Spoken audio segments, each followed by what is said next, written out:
Friends, welcome to this episode of Leadosophy. You are here with an open mind because you know by now that is the rule, not the exception here on Leadosophy.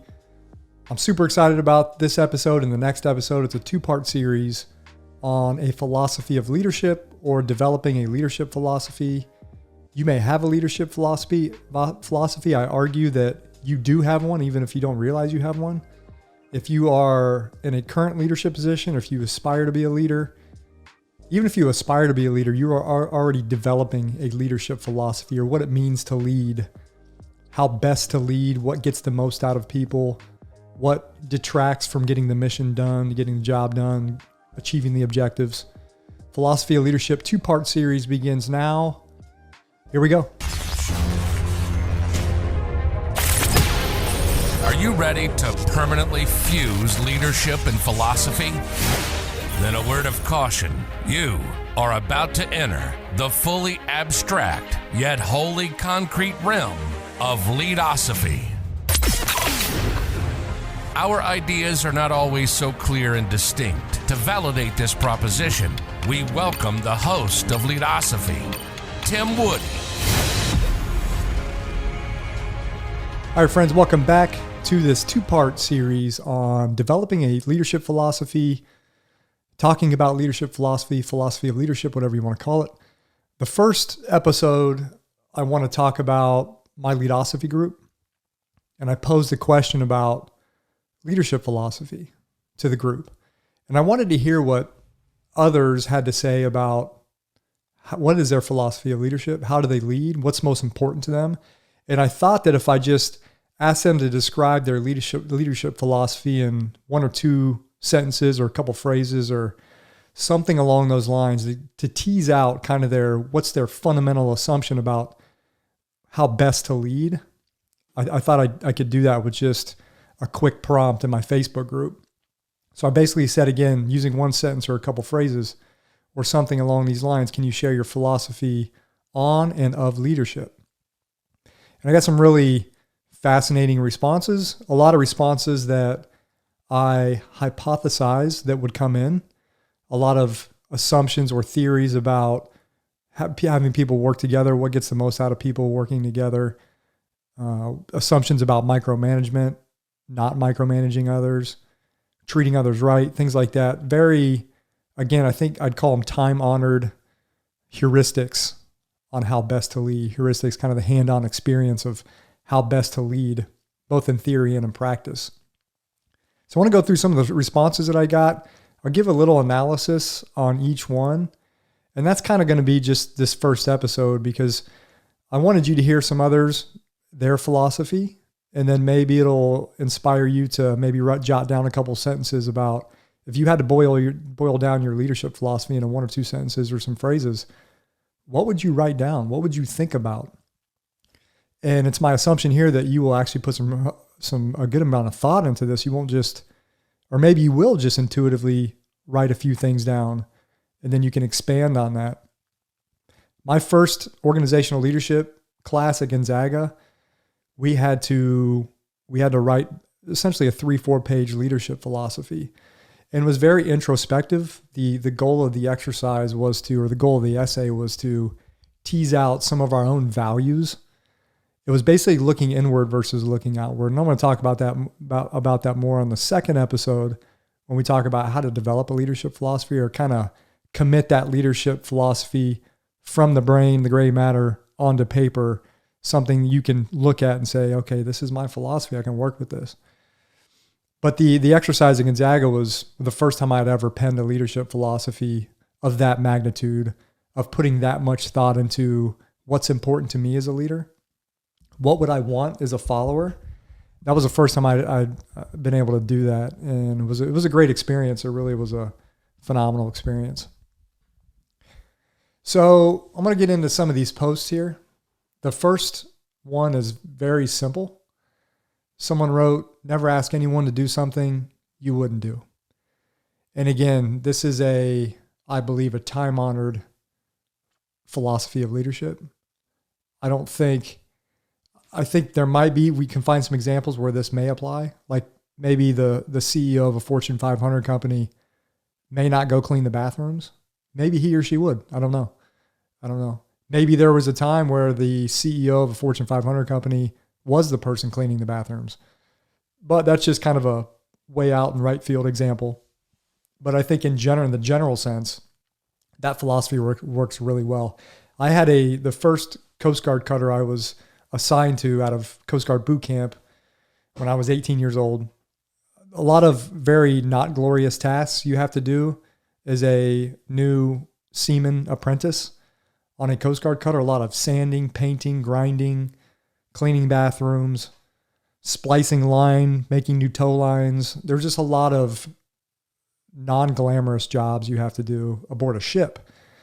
And anyone, Navy, Coast Guard, fishing boat, whatever, any type of ship requires a lot of work. And the deckhands are the ones that have to do the work. And that was one of my jobs.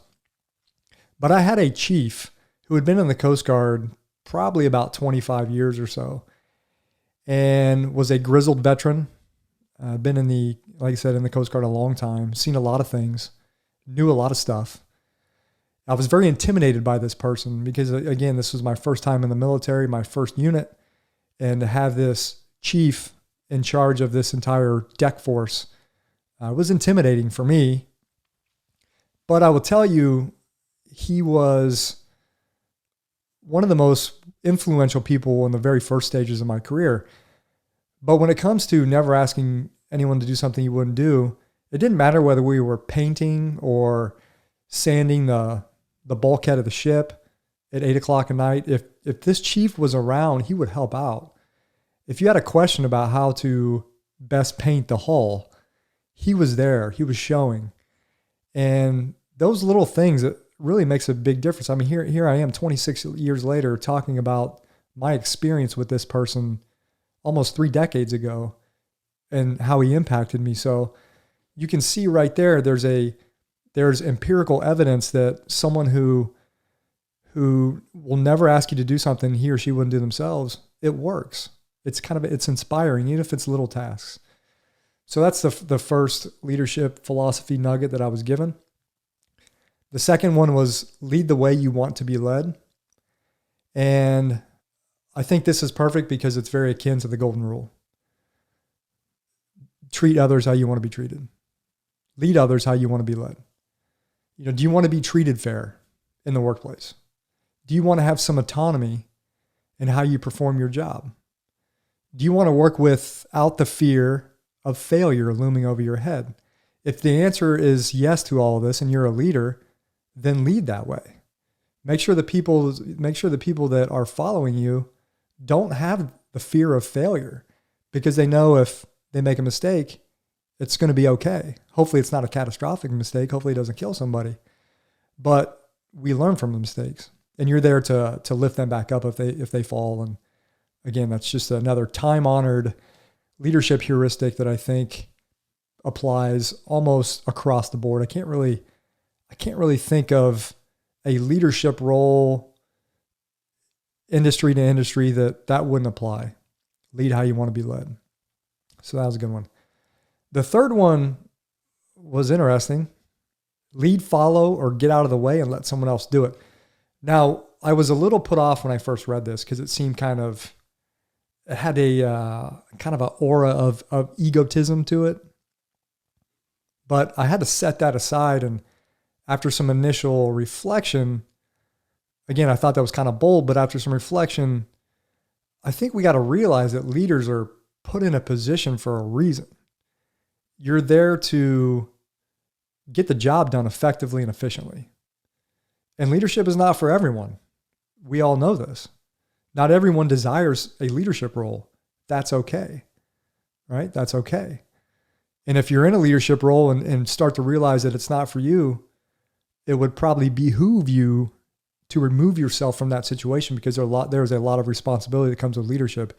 You have people's lives in your fate, in your decision-making closet, I guess. So again, leadership is not for everyone, but I will say followership is everyone's business. We are all followers at some point. At some point throughout a week, we will be in a followership role more often than not. And I think this applies way more across the board than being in a leadership role, which Again, my wife makes the case that we should put more emphasis on followership. I agree, 100%. We should put more emphasis on followership, what it takes to be a good follower, what it means to be a good follower. Those are things I believe we can reflect on probably a little bit more, probably give more time and attention to than we actually do. So lead, follow, or get out of the way and let someone else do it. Initially thought it was bold, but after some hindsight, some reflection, I think I see kind of where this person was going. Maybe there's just not a lot of room for piddle paddle, as I like to say, hemming and hawing. Think we just got to get the job done sometimes, right? That's the leader's job, followers as well.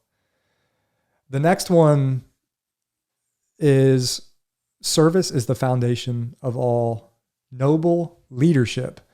I found this fascinating because this person qualified leadership with the word noble. I find that intriguing. Noble leadership. We're not just talking about leadership in the general sense here. We have elevated leadership into something noble. What does noble leadership mean to you? Is it different than just leadership? I'm providing my leadership to others. No, I am providing noble leadership to others. And I think what this person is doing, and again, I'm going to make some assumptions here, but they're linking service with nobility. Noble leadership means service, right?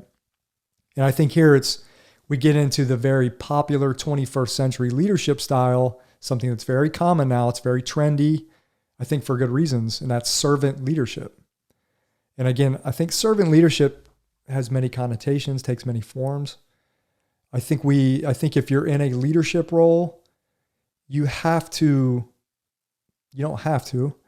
but I think it helps to have a mindset of, I am serving others. I am serving the mission. I am serving the organization. Giving more than you take. Giving more than you take. It's almost, I always kind of look at it, when you're on a leadership trajectory upwards, the higher you go on this trajectory, the more you should be trying to give, the more knowledge, the more tools, whatever it may be, to help others succeed. So I like that one. Service is the foundation of all noble leadership. What is the definition of noble? We can't even define leadership yet. I'm not sure we can define noble leadership, but I think each one of us may have our own idea of noble leadership, like this person probably does. And that's okay. The next one is very simple. The next leadership philosophy: allow others to do their work. Okay. I take it that this person has a very fundamental assumption that probably guides their everyday life and at work, maybe within the community in a leadership role. Micromanagement kills productivity. That's the assumption I take away from this one-line leadership philosophy: allow others to do their work. Micromanagement kills productivity. Those are my words. Those are my assumptions. I could be wrong. What do we get when we allow others to do their work? Does that mean giving them more autonomy? Empowering them more? I don't know. The next one is do the right thing. And Leadosophy likes this. Leadosophy also has some problems with this. And not necessarily with the person in the philosophy, just the do the right thing. The waters of the right thing, quote unquote, can be pretty murky. And if you've ever been in a leadership role, you know this. What is right? What is wrong? Again, I think there's a lot of gray on that spectrum between black and white, right and wrong.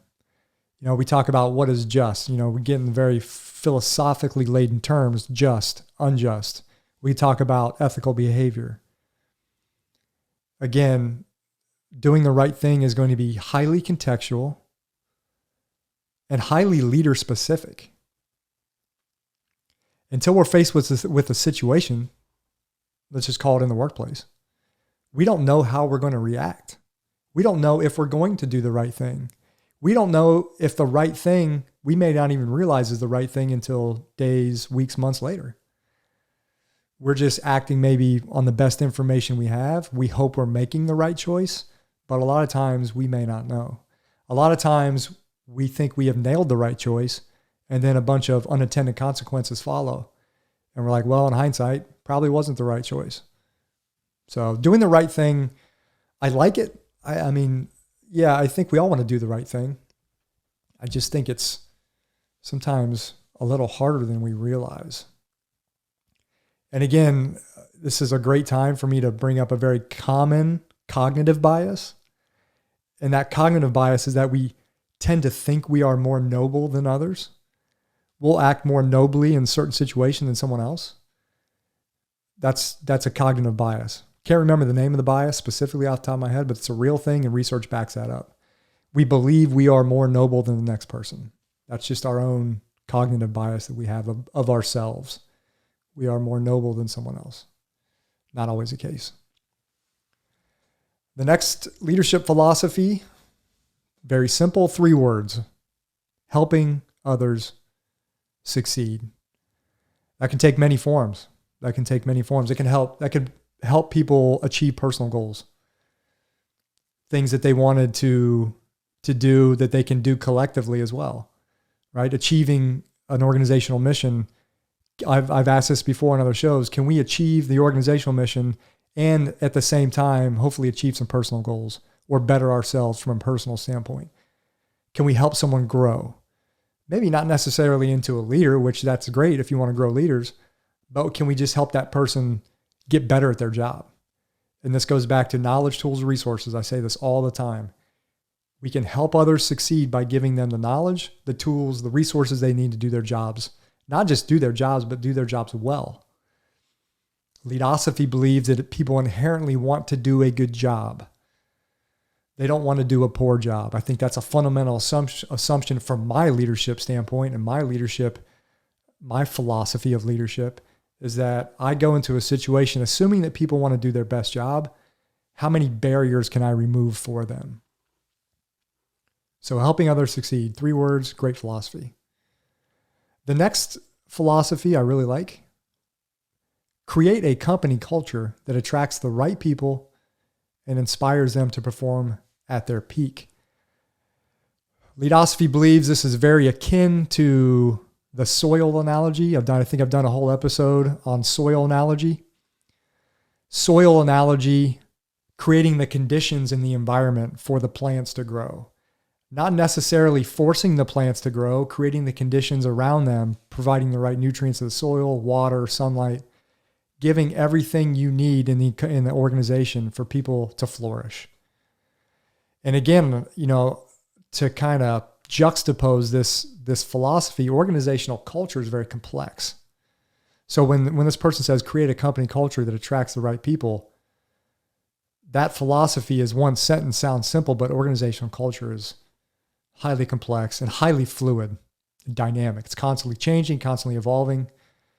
Who sets the tone for this culture? I believe everybody has a role. Everybody has a role. Okay, so the next leadership philosophy, a little more in depth. Leadosophy likes that. Knowledge and control are power. With both of these, the more you give, the more powerful they become. And by they, I'm assuming this person means followers. Share and give knowledge freely. Give control to others. Encourage them to do the same. This builds leaders. So knowledge and control are power. I agree. There's knowledge is specifically is powerful. Again, knowledge, tools, resources. Make sure that people have the knowledge they need to succeed. Again, not necessarily to become a leader, just to do their job well. Give them the knowledge. And I do believe, Leadosophy believes that we should share power when we can, share that control. And I'll kind of get into that with my leadership philosophy at the end. So the last one I want to talk about, which this one resonated with me. I've been thinking about this for a few days now, and there's a lot more I want to talk about at some point. But the philosophy goes, quote, leadership must be fluid, changing with personnel, the job, mission, environment, etc. One cannot be one-dimensional to be a good leader. I like that. I don't think we can be one-dimensional. I don't think that will help us. So competing demands and unique situations dictate what is needed from the leader. That's what Leadosophy believes. which begs the questions. Here's some questions that come from this. Is a leader more reactive to his or her environment? Is this what leadership is more about? Being more reactive. We can try to be proactive, but a majority of the time, might we have to be more reactive to the environment and the changing conditions in the environment? What people need, their desires, their fears, their anxieties, what the organization wants, changing objectives, changing missions, what my boss wants, what my boss's boss wants. All these things happening around us, many of this out of our control, that we are reacting to.